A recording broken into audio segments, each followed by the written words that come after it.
Matt Hancock cried, didn't he, when talking about the new vaccine? What does it mean when politicians cry? Let's have a look at politicians crying. Let's look at the way the pandemic has served the interests of the powerful and affected ordinary people. And let's look at evocative images of crying politicians while looking at the reality that it's potentially masking. I mean, just simple words there, reacting it.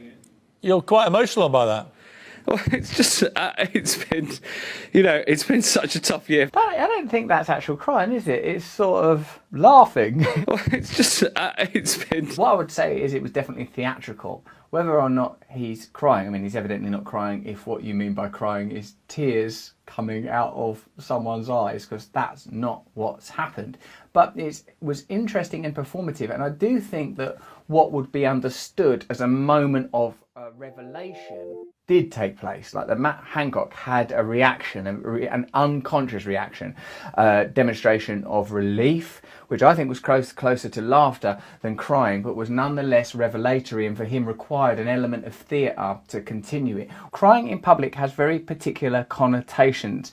Done correctly, or perhaps we could argue done authentically, it carries a great deal of meaning. But it's a true feeling, beyond language, beyond performance. But if we query it at all, if it doesn't seem authentic, then what does it become? The ultimate artifice, the ultimate cynicism of deploying that which we consider to be authentic in order to meet your own ends. What we by and large expect and experience from politicians is a complete lack of sincerity and authenticity. It's not often that a political figure emerges that we feel intuitively we can trust, that they're telling us the truth, that they're being honest. And the reason for that is because they're not. £18 billion in coronavirus related contracts were awarded during the first 6 months of the pandemic, with £1.5 billion going to companies with connections to the Conservative Party. Companies with a government referral were 10 times more likely to end up winning a contract than those without. And check out this, this is a story you might be familiar with. An acquaintance and former neighbour of Matt Hancock is supplying the government with tens of millions of vials for NHS COVID-19 tests despite having no previous experience of producing medical supplies. Meanwhile, in the United States, a batch of contracts worth $194 million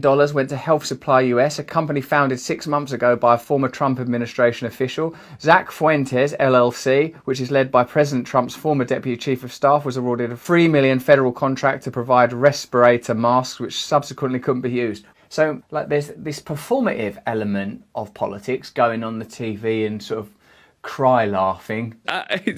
Then there's this reality of politics, contracts awarded, decisions made that are advantageous to friends, affiliates and associates. I suppose what this indicates is behind the theatre of conventional politics, business as usual is being conducted. In fact, it's business better than usual for the extremely wealthy. The coronavirus pandemic and corresponding lockdown has made way for one of the greatest wealth transfers in history. Billionaires increased their wealth by more than a quarter at the height of the crisis from March to June, just as 42 million Americans filed for jobless claims or struggled to get by on government schemes. It's not just corporate power that's increasing. The pandemic has been used to mobilise an increase of state power, which of course to some degree must be necessary to control a pandemic. But let's have a look at some of the examples and see if they seem appropriate to you. The Australian government has enacted a series of measures, including the use of smartphone contact tracing technology. In Britain, ministers have increased powers to detain people and close borders.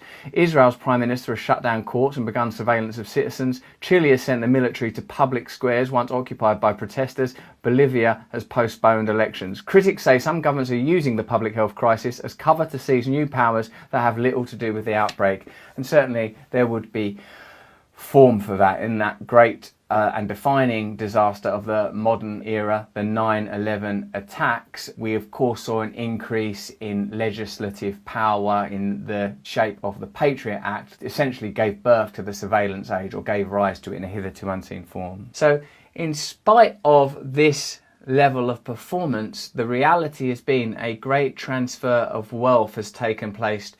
Meanwhile, state-imposed sanctions are being proposed on the most vulnerable people, and insufficient measures are being taken to ensure the safety and protection of the most vulnerable members of society? It's just, there's so much work gone into this, and I'm really, it makes you proud to be British.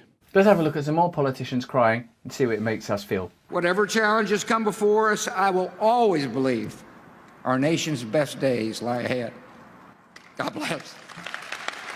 Sometimes I think they're not crying on behalf, like it's not tears of compassion, but it's actually the opposite, rather individualistic, egocentric expression of tears. I see that, we notice now that it's affecting you now, and it must have been Yes, the it's not most affecting difficult. my voice now. It's not affecting my voice. I can still basically be Margaret Thatcher. With enormous and enduring gratitude to have had the opportunity to serve the country I love. That was very sincere, that one. Too sincere. That one gives me a little bit of a shut up. The country I love. I was actually trying to organise you a birthday party. Well, you've ruined that, haven't you? Why not give the final word on this matter to the psychoanalyst Carl Jung? Carl Jung looked to the alchemical process, the ancient quest to transmute base metals into gold, as a symbolic model for psychic change. One part of the alchemical process, called solutio, involved dissolving the matter in its own water. Described in the words of Jungian analyst Edward Edinger, the psychological process of solutio takes place when something larger and more comprehensive than the personal ego overwhelms and dissolves it. From a Jungian point of view, a potential link always exists between the personal unconscious and the archetypal. So in that sense, all adult crying could transcend the personal. What I think is important about that is that crying is a really, really weird thing when anybody does it. Like when you feel really sad, tears come out of your face, suddenly your persona is interrupted. Isn't the self a kind of performance? This is who I am, this is how I feel, I've done my hair, I've put a scarf on. If I was to suddenly break down crying, you'd see a different side of me. You are biologically programmed, evolved as I am, to feel an intuitive response to another person crying. Our mirror neurons click on and suddenly we see another person as connected to us. That is why it's deeply either cynical or selfish when a politician cries in public, unless it is a legitimate, serious and authentic expression of the deep, profound pain that underscores the temporary identity of the individual. That is not what was happening to Hatt Mancock. He was actually, I think, laughing or feeling kind of embarrassed and was engaged in a sort of performance, a performance that's been used to mask, it seems to me at least, a transfer of wealth and power, and has facilitated a kind of bleak opportunism that we've long associated with politicians of his kind and that particular currently empowered political party. Elsewhere, the examples of crying, whether it's Thatcher or Clinton or Obama or Bush or, well, not Trump. Trump don't cry. I'm not a big crier. I like to get things done. I'm not a big crier. It's either out of personal feeling or it's out of performance.